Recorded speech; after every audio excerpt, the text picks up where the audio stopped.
인생은 참 아름답지만 시련이 없는 인생은 단 한 인생도 없습니다.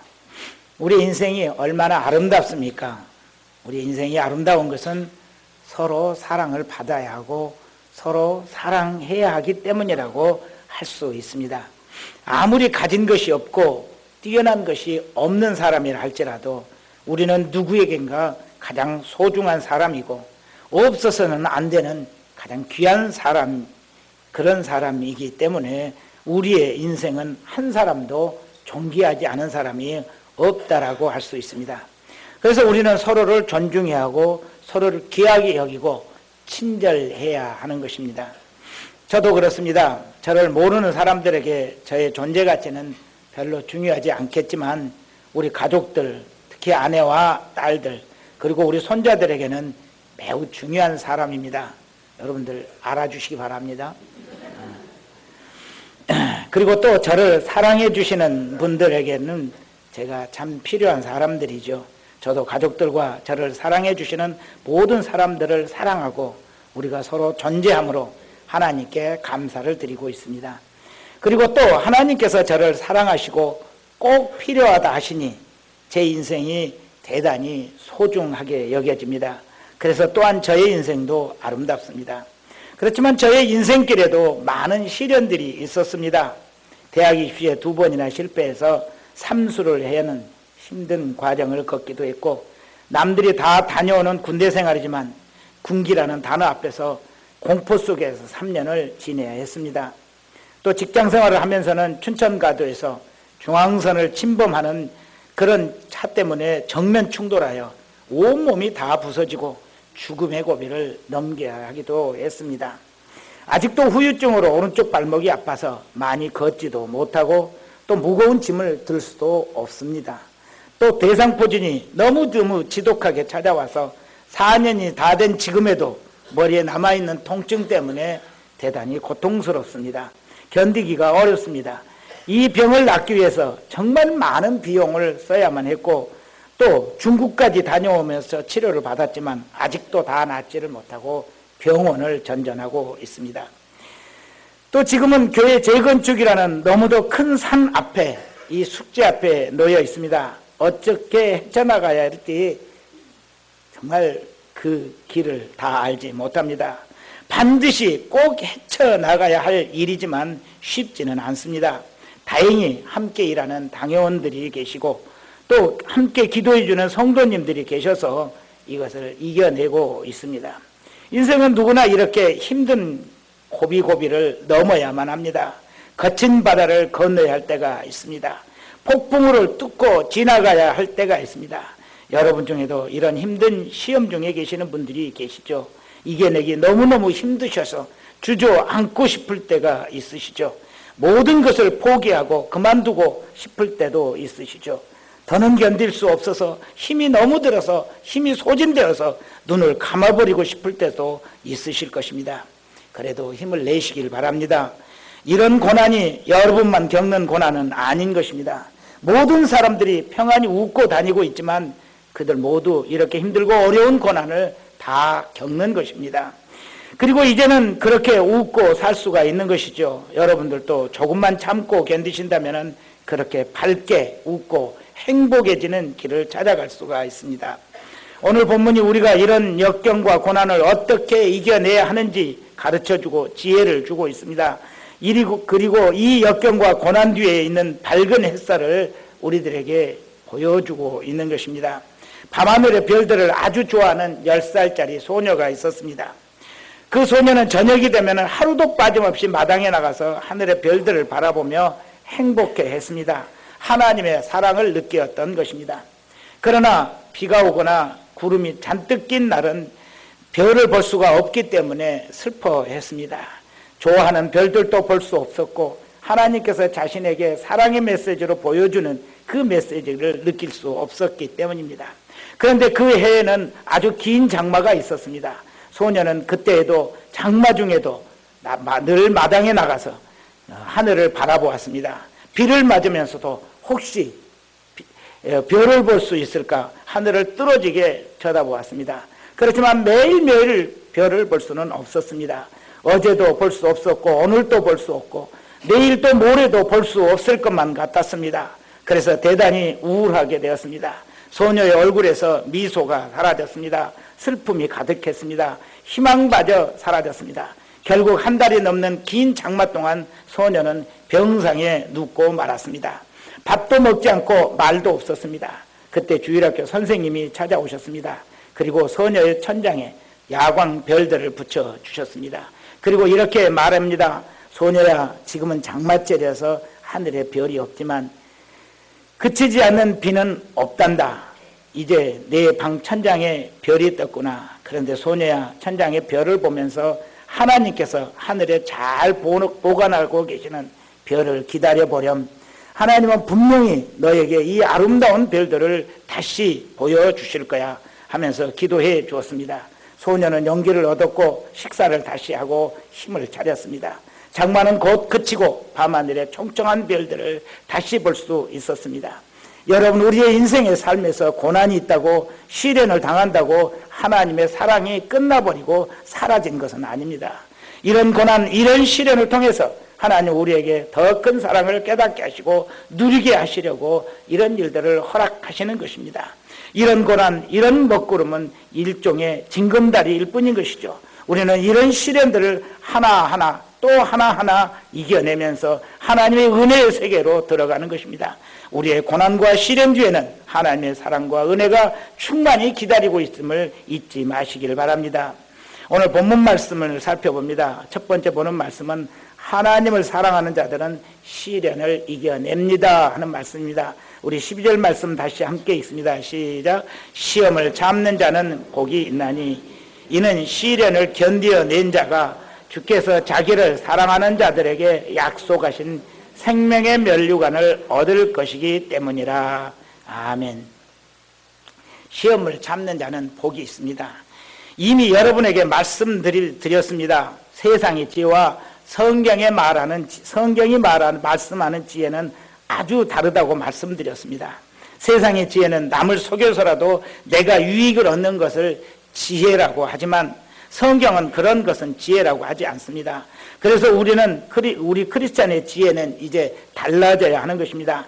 성경의 지혜를 참 지혜로 여기고 그 지혜를 추구하는 사람들이 크리스찬인 것입니다. 그런데 야고보서가 특별히 성숙한 크리스찬들의 지혜를 많이 가르쳐주고 있습니다. 우리 잊어버렸을지 모르니까 잠시 복습을 해보면은 첫 번째 크리스찬의 지혜는 뭐라고 했습니까? 인내라고 했습니다. 시련을 당할 때 온전히 인내하는 것이 지혜라고 말씀해 주셨습니다. 두 번째 지혜는 기도입니다. 지혜가 부족하면 후히 주시는 하나님께 구할 줄 아는 사람이 지혜로운 사람이라는 것입니다. 또 구하는 사람은 믿음으로 구해야 한다고 말씀하시며 기도하는 자는 믿음으로 기도하는 것이 지혜라고 말씀하십니다. 세 번째 지혜는 무엇이었습니까? 인생의 의미를 아는 것, 그것이 지혜라고 했습니다.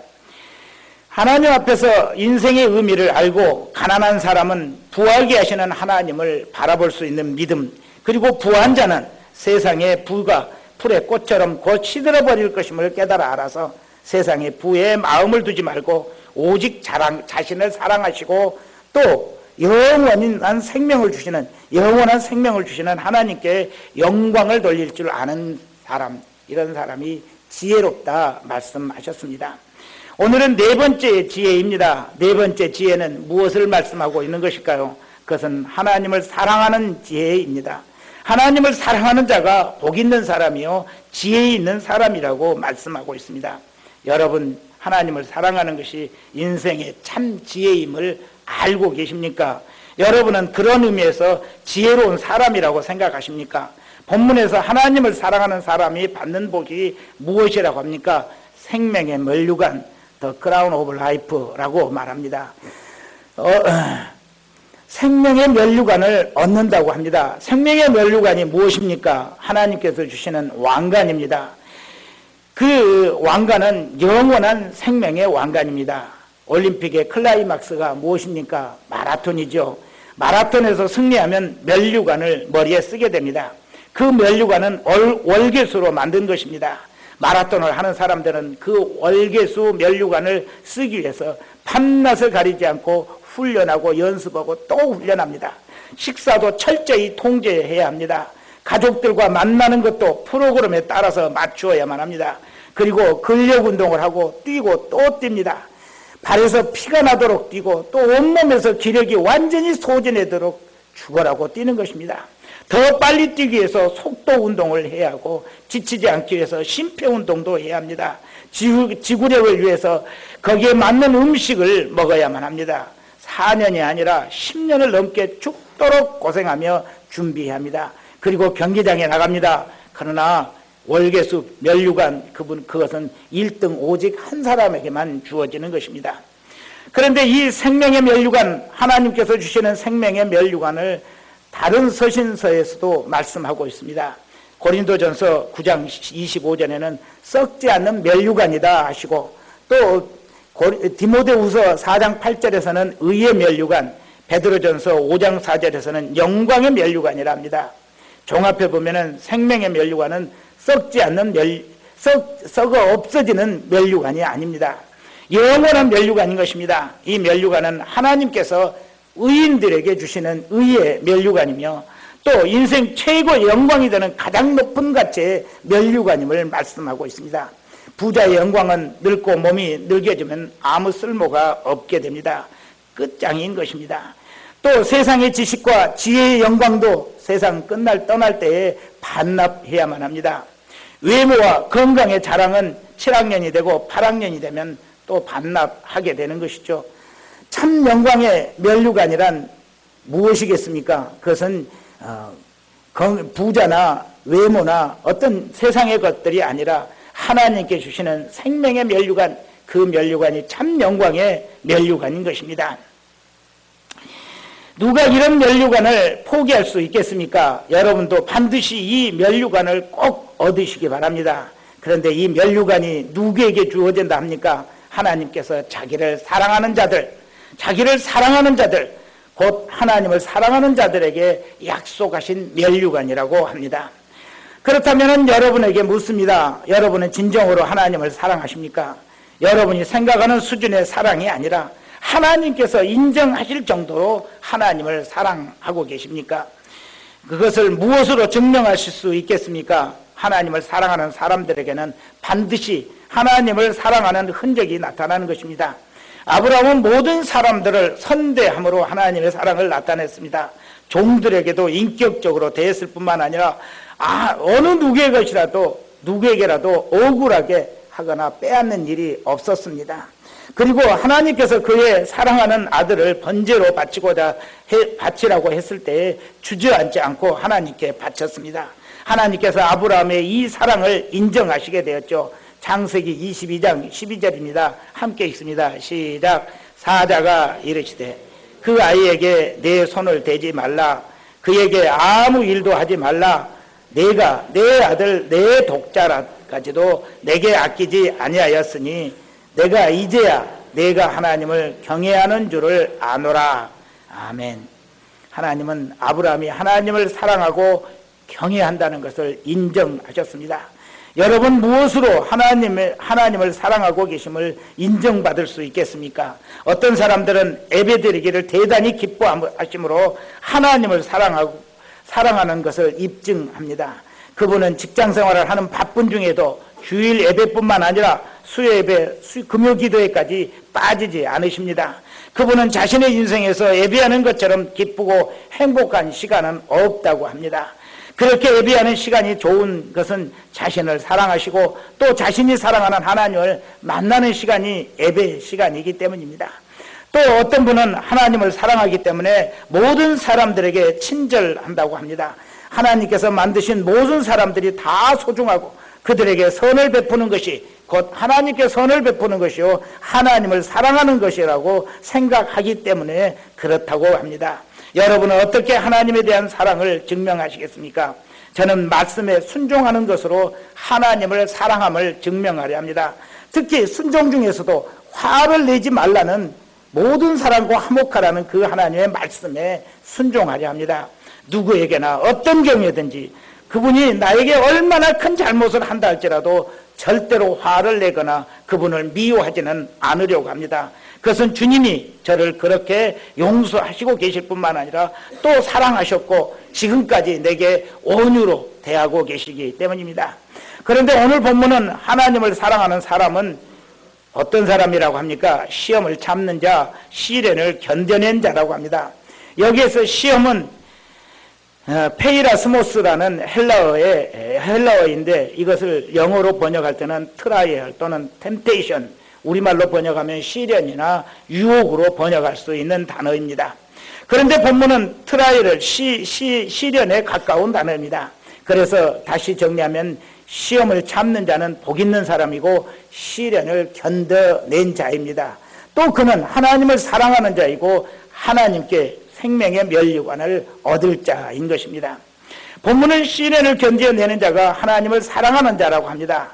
여러분은 현재 어떤 시련을 겪고 계십니까? 그 시련이 하나님께서 여러분을 버리셨기 때문에 주시는 시련이라고 생각하십니까? 아닙니다. 나아가 그 시련이 여러분의 끝이 아님을 잊지 마시길 바랍니다. 별을 좋아하는 소녀에게 긴 장마의 먹구름이 끝이 아니었던 것처럼 반드시 비는 그치고 구름은 물러나게 되어 있습니다. 그 구름에 가려졌던 아름다운 별들이 다시 소녀를 찾아온 것처럼 여러분에게 하나님의 축복의 날이 반드시 다시 찾아오는 것입니다. 그 축복을 믿고 기다리는 사람들은 어떻게 해야 됩니까? 견뎌내야 합니다. 인내해야 합니다. 시련은 나를 사랑하는 하나님을 믿고 인내함으로 이겨내는 것이 바로 시련을 이겨내는 사람들입니다. 그치지 않는 비는 없습니다. 시련의 끝은 반드시 있습니다. 누가 그렇게 할 수 있습니까? 하나님을 사랑하는 사람들이 그렇게 할 수 있다고 성경은 말씀합니다. 다윗은 왕으로 기름 부음을 받았지만 그에게 영광은 쉽게 찾아오지 않았습니다. 무려 10년이 넘는 혹독한 비난 생활과 생사를 넘는 위기의 세월을 보내야만 했습니다. 그 긴 세월을 견뎌낸 것입니다. 그런데 어떻게 견디었습니까? 하나님을 사랑하는 마음으로 하나님을 찬양하며 견디었습니다. 하나님께서 자신에게 하신 약속을 반드시 이루실 것을 믿고 하나님께서 원하시는 선한 삶을 살면서 죄를 짓지 않고 견뎌낸 것입니다. 이것이 하나님을 사랑하는 사람들이 시련을 이겨내는 방법입니다. 견딘다고 하면서 온갖 자기 방법대로 죄를 지으며 견디는 것, 그것은 하나님 안에 참된 인내가 아닙니다. 견딘다고 하면서 남에게 큰 피해를 주면서 견디는 것, 그건 역시 하나님께서 원하시는 인내는 아닙니다. 어려움 중에도 남에게 선을 베풀고 위기 가운데서도 하나님을 찬양하는 그런 인내, 감사하며 인내하는 인내가 하나님께서 기뻐하시는 참 인내인 것입니다. 여러분, 지금 당하는 시련을 불평하지 마시기 바랍니다. 오히려 하나님을 더 가까이 하시기 바랍니다. 하나님께 예배하고 감사 찬송하며 견딤으로 승리하시길 바랍니다. 하나님은 이런 사람들, 하나님을 믿고 사랑하는 사람들에게 영광의 면류관을 준비하고 계시는 것입니다. 그 면류관을 바라보면서 감사 속에서 인내하시길 바랍니다. 그런 사람이 하나님을 참으로 사랑하는 사람들인 것이죠. 두 번째 보는 말씀은 모든 시련은 자기 욕심에서 시작된다 하는 말씀입니다. 우리 본문 13절에서 15절 다시 함께 읽습니다. 시작.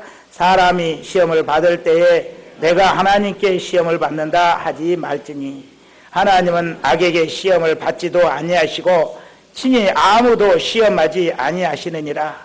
오직 각 사람이 시험을 받는 것은 자기 욕심에 끌려 미혹됨이니 욕심이 잉태한 즉 죄를 낳고 죄가 장성한 즉 사망을 낳느니라. 아멘. 본문 말씀이 우리에게 무엇을 가르치고 있습니까? 첫째는 우리가 시험 받을 때 하나님께 시험을 받는다 그리 생각하지 말라 하십니다. 두 번째는 무슨 말씀입니까? 하나님은 시험을 받지도 아니하시고 아무도 시험하지 않는다 하십니다. 세 번째는 사람이 시험을 받는 것은 자기 욕심에 끌려 미혹되기 때문이라 하십니다. 그리고 마지막 네 번째는 욕심은 죄를 낳고 죄가 장성하여 사망을 낳게 된다고 합니다. 여러분, 시험을 받을 때 그 시험의 원인이 어디에서 기인한다고 생각하고 계십니까? 혹시 하나님께서 나를 시험하신다고 생각하십니까? 어떤 성도는 큰 어려움을 당했는데 하나님께 매달리지를 않습니다. 그래서 제가 물었습니다. 왜 기도로 하나님께 매달리지 않습니까? 물었습니다. 그러자 그분은 말합니다. 하나님께서 나를 어려운 가운데 빠뜨리시고 나를 도와주시지 않기 때문에 하나님을 찾지 않습니다. 그리 대답합니다. 그런데 본문 말씀은 우리에게 무엇을 말씀하십니까? 하나님은 악에게 시험을 받지도 아니하시고 친히 아무도 시험하지 아니하신다. 분명히 밝히고 계십니다. 그렇습니다. 하나님 우리를 어려움에 빠뜨리고 넘어지게 하시는 분이 절대로 아닌 것입니다. 그렇다면 우리에게 오는 시험, 시련은 어디서 오는 것입니까? 각 사람이 시험을 받는 것은 자기 욕심에 끌려 미혹되기 때문입니다. 자기 욕심이 죄를 낳고 그 죄가 사람을 멸망케 하는 것입니다. 우리는 우리의 잘못을 하나님께 전가해서는 안 될 것입니다. 하나님은 우리가 구원에 이르고 하나님의 영광에 동참하기를 원하고 계시는 분이십니다. 그래서 하나님은 우리에게 사랑하는 독생자 아들을 주셨습니다. 그리고 그 아들을 통하여 믿음을 갖게 하셨고 그 믿음으로 구원에 이르게 하십니다. 그 믿음으로 하나님 나라와 영광을 우리들에게 주시고자 하시며 그 영광에 동참하게 하려 하시는 것입니다. 우리 말씀 데살로니가전서 2장 12절을 함께 읽습니다. 시작. 이는 너희를 부르사 자기 나라와 영광에 이르게 하시는 하나님께 합당히 행하게 하려 함이라. 하나님 우리를 부르셨습니다. 부르신 이유가 무엇입니까? 하나님의 나라와 하나님의 영광에 이르게 하려 하시는 것입니다. 또 베드로전서 5장 10절도 함께 있습니다. 시작. 모든 은혜의 하나님 곧 그리스도 안에서 너희를 부르사 자기의 영원한 영광에 들어가게 하신 이가 잠깐 고난을 당한 너희를 친히 온전하게 하시며 굳건하게 하시며 강하게 하시며 털을 견고하게 하시리라. 아멘. 또 하나님은 은혜의 하나님이십니다. 그래서 그리스도 안에서 우리를 부르시고 하나님의 영원한 영광에 들어가게 하시는 것입니다. 이렇게 하나님 우리를 부르셔서 자기 자녀를 삼으시고 자기 영광에 이르게 하려 하시는 그 선하신 분이신데 어떻게 우리에게 고난을 주시고 넘어져 멸망에 이르게 하시겠습니까? 그런 생각과 마음은 사탄이 주는 생각입니다. 사탄은 우리 마음에 슬그머니 들어오기 때문에 우리가 느끼기가 어렵습니다. 그리고 들어와서 아주 작은 것부터 유혹을 합니다. 예를 들어 보겠습니다. 몸이 피곤하고 목구멍이 뻑뻑합니다. 그래서 찬송 부르기가 싫게 됩니다. 그래서 찬송을 부르지 않습니다. 그러면 이제는 몸살에 걸립니다. 그래서 교회를 못 오게 합니다. 그리고 그 시간에 TV를 보면서 쉬게 하고 다음에는 교회 가는 것보다는 집에서 TV 보는 것이 더 마음에 끌리도록 만들어 갑니다. 그런 후에 좀 더 끌고 갑니다. 주일에 다른 성도와 정담을 나눈다는 이유로 찻집으로 갑니다. 그러면 의자도 편하고 커피향이 좋습니다. 또 마음도 편하고 몸도 편합니다. 그런 다음에는 더 담대해지게 만들어 갑니다. 다른 사람까지 그것으로 유인해 가는 것입니다. 그렇지만 자신은 그것이 사탄이 자신을 끌고 가는 줄을 전혀 깨닫지 못하는 것입니다. 그리고 점점 더 멀리 갑니다. 나중에는 하나님을 가까이 하고 영광을 돌리는 것이 시큰둥해지게 됩니다. 교회를 자꾸 나가는 사람들이 믿음도 없으면서 뭣도 모르면서 교회만 찾는 것처럼 보이는 것입니다. 교회에 모여서 열심히 일하고 예배하는 사람들을 봐도 부럽지가 않습니다. 그리고 자신은 세상 일을 열심히 하는 것이 더 지혜로운 것이고 하나님께서 기뻐하시는 것이라고 자의하게 되고 마는 것입니다. 사탄의 유혹은 이렇게 시작되는 것입니다. 세상에서 잘 되면 하나님께 영광을 돌리는 것처럼 생각하게 만듭니다. 학생들은 대학을 잘 가면 하나님께 영광이 되는 것이라고 잘못 생각하게 합니다. 사업을 하는 사람들은 사업을 잘하는 것이 큰 부자가 되는 것이 하나님께 영광 되는 것이라고 생각하는 착각을 갖게 하는 것입니다. 그런데 그것은 위험한 생각입니다. 하나님은 그런 세상적인 기준으로 영광 받으시는 분이 아니십니다. 하나님은 오히려 자기와 늘 함께하는 사람들에게서 영광을 받으신다고 말씀하십니다. 하나님의 말씀에 순종하여 남에게 선을 베풀고 그리스도의 사랑을 실천하는 것이 하나님께 영광이 된다고 말씀하십니다.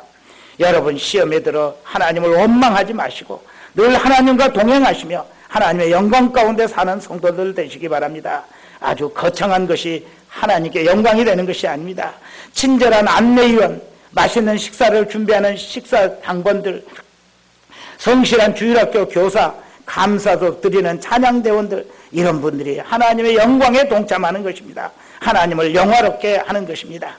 세 번째 우리가 보는 말씀은 하나님은 우리로 하여금 첫 열매가 되게 하십니다. 우리 본문 16절에서 18절 다시 함께 읽습니다. 시작. 내 사랑하는 형제들아, 속지 말라. 온갖 좋은 은사와 온전한 선물이 다 위로부터 빛들의 아버지께로부터 내려오나니 그는 변함도 없으시고 회전하는 그림자도 없으시니라. 그가 그 피조물 중에 우리로 한 첫 열매가 되게 하시려고 자기의 뜻을 따라 진리의 말씀으로 우리를 낳으셨느니라. 아멘. 시험과 하나님과의 관계를 말씀한 야고보 사도는 우리에게 속지 말라 이렇게 명령하십니다. 시련을 당할 때에 그 시련이 하나님도 오는 것이라고 가르치는 그 잘못된 가르침에 넘어가지 말라는 말씀입니다. 그리고 17절 18절에서 결론을 내리십니다. 사도가 가르치는 하나님은 어떤 분이십니까? 첫째는 온갖 좋은 은사와 온전한 선물을 주시는 분이시다. 두 번째는 변함이 없으신 분이시다. 세 번째는 우리를 첫 열매가 되게 하시는 분이시다. 네 번째는 우리의 자기의 선하신 뜻을 따라 진리의 말씀으로 우리를 낳으신 분이시다. 이리 소개하고 있습니다. 여러분, 하나님을 함부로 논하지 마시기 바랍니다. 하나님은 온갖 선한 것을 우리에게 쏟아내시는 분이십니다. 좋은 은사와 온전한 선물이 다 하나님으로부터 내려오는 것입니다. 하나님은 나쁜 것을 우리에게 주시려 하지 않습니다. 온갖 좋은 은사와 온전한 선물만을 주시려 하십니다. 예를 들면 하나님은 우리에게 성령을 주시고 그 성령을 따라 우리에게 믿음과 사랑과 소망을 주셨습니다. 그리고 우리에게 천국을 주시고 영생의 면류관을 주려 하십니다. 하나님의 영광을 주려 하시는 것입니다. 그런 하나님은 절대로 변하시는 법이 없습니다. 그래서 그림자도 없으신 분이십니다. 어둠이란 조금도 없으시다는 뜻입니다. 세상의 모든 것은 변하고 또 변합니다. 아무것도 변하지 않는 것 같은 태양도 변한다고 합니다. 별들도 변하는 것입니다. 산도 변하고 강도 변합니다. 바다도 변합니다. 변하지 않는 것은 하나도 없는 것입니다. 그러나 하나님만은 절대로 변하지 않으십니다. 그 변하지 않으시는 하나님은 우리에게 온갖 좋은 은사와 온전한 선물을 주시기 위해서 오늘 또 변함없이 역사하고 계시는 것입니다. 그 하나님께서 우리를 사랑하십니다. 그리고 어떻게 하십니까? 우리로 첫 열매가 되게 하려 하신다 말씀하십니다. 첫 열매가 무엇이겠습니까? 으뜸이 되게 하려 하신다는 말씀입니다. 성지의 포도나무의 열매는 첫 열매가 가장 맛있고 아름다운 열매라고 합니다. 그래서 그들은 모든 과일의 처음 익은 열매를 늘 하나님께 드렸습니다. 그것은 가장 좋은 것을 하나님께 드리려는 신앙의 표현이었었죠. 하나님께서 우리를 첫 열매가 되게 하시려 하신다는 것은 바로 우리가 가장 좋은 열매가 되어서 하나님께서 받으시기에 합당한 자가 되게 하려 하신다는 말씀입니다. 여러분을 하나님께서 받으시기에 가장 합당한 되게 하려 하시는 것입니다. 얼마나 좋습니까? 얼마나 감사합니까? 여러분, 우리 하나님 앞에 여러분의 존귀함을 아시겠습니까? 여러분은 스스로 실망하고 노력해도 자꾸 넘어지고 또 넘어지고 힘들어 하시지만 하나님은 여러분을 첫 열매가 되게 하시려고 부단히 내려가고 계시는 것입니다. 그것은 우리를 사랑하사 존귀하게 여기시고 우리를 가장 기뻐하시는 열매로 만들어 가시려 하시는 것입니다. 이것이 우리의 영광입니다. 이것이 하나님의 지극한 사랑입니다. 이것이 하나님께서 우리를 통하여 찬송을 받으실 만한 이유인 것입니다. 모든 피조물 중에서 가장 존귀하게 하시고 우리에게 찬송과 영광을 받으시기를 원하고 계시는 것입니다. 하나님은 우리를 그런 존재로 만들어 가십니다. 그런데 무엇으로 만들어 가시려 하십니까? 진리의 말씀으로. 우리 따라서 한번 해볼까요? 진리의 말씀으로. 그렇습니다. 진리의 말씀으로 우리를 첫 열매가 되게 하려 하십니다. 하나님은 우리를 존귀한 첫 열매로 만드시려 하는데 바로 진리의 말씀으로 만들어 가려 하시는 것입니다. 그래서 우리 교회는 어떻게 합니까? 성경을 열심히 읽게 하고 있습니다. 지난주에도 성경 많이 읽으셨어요? 일주일 내내 한 장도 안 읽고 오늘 아침에 순회에서 물어볼 거니까 한 장 딱 읽고 이따가 모였을 때 한 장으로 딱 써버리려고 그러지 마시기 바랍니다. 하나님께서 여러분을 가장 존귀한 첫 열매로 만드시려 하시는데 왜 그것을 거부하시고 스스로 귀한 존재로 만들어 가시지 않으시려고 거부하고 계실 필요가 있겠습니까? 정말 열심히 읽습니다. 저는 일주일이면 꼭 110장씩 읽습니다. 초과하면 초과했지 부족하게 읽는 법은 없습니다. 이게 그렇게 읽으려면은 죽어라고 읽어야 합니다. 여러분들도 그렇게 하십시오. 저는 잠자리에 들어서 성경 읽고, 화장실에 앉아서도 성경 읽고, 밥을 먹으려고 기다릴 때도 성경을 읽고, 차를 타고 이동할 때도 성경. 그래야 110장을 제가 읽을 수가 있어요. 시간을 내서 차분하게 읽을 시간은 별로 없습니다. 그러니까 여러분들도 그렇게 읽어대려고 노력을 하시길 바랍니다. 또 우리 교회는 확신반 공부, 또 제자 훈련, 사역자 훈련을 하고, 또 순모임에서도 매주 성경 공부를 하고 있습니다. 이것은 하나님의 뜻을 따라서 우리가 하나님의 기뻐하시는 첫 열매가 되고자 하는 것입니다. 여러분, 교회에서 실시하는 모든 교육에 열심히 참여하시길 바랍니다. 하나님의 말씀, 진리의 말씀으로 성장해 가시기 바랍니다. 그러면 우리는 누구에게나 하나님께서 기뻐하시는 첫 열매, 아름다운 열매로 자라가게 될 것입니다. 여러분, 우리 함께 정말 아름다운 열매가 되어 갑시다. 하나님께서 기뻐하시는 첫 열매 같은 그러한 아름다운 신앙인으로 성장해 갑시다. 그리고 우리에게 어떤 하나님의 은혜가 임하게 되는지 우리 인생에서 체험해 보시길 바랍니다. 말할 수 없는 하나님의 축복의 역사가 여러분들에게 분명히 임하게 되실 줄로 믿습니다. 말씀을 맺습니다. 우리 하나님께 약속합시다. 따라서 해봅니다. 모든 시련을 인내로 이겨내겠습니다. 하나님의 아름다운 첫 열매가 되겠습니다. 하나님께 약속하신 분은 아멘. 감사합니다.